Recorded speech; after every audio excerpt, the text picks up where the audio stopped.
Back this morning in higher learning, the average college student these days is graduating with more than $22,000 in debt, including private and federal student loans.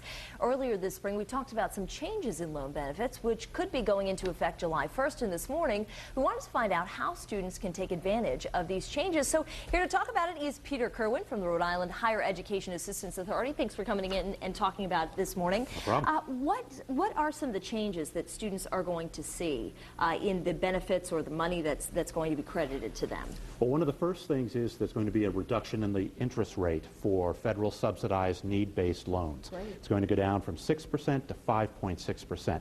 And it's one of a series of rate reductions that's planned that'll take it down to 3.4% by 2011. Oh, that's wonderful. Right. And then there's also the Pell Grant has been increased substantially to $5,350 this year. That's a $600 increase after several years of the Pell Grant being flatlining, so that's a good change Now, too. is that across the board, or is it only if you meet certain income requirements?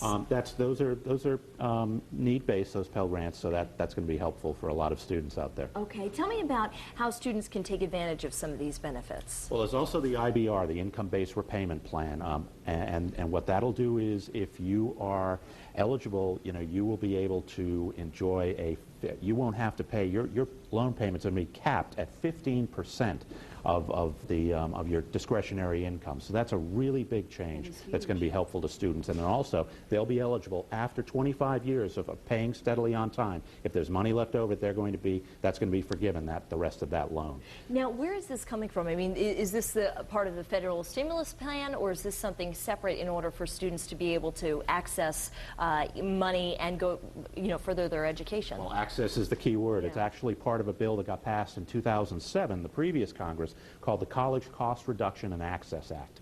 And the idea was, everybody realized that the cost of college was going up. Students were coming out with a lot more debt than they had before. So the feeling was, let's do something to help reduce that. That's great. Peter Kerwin, thanks so much for coming in this morning.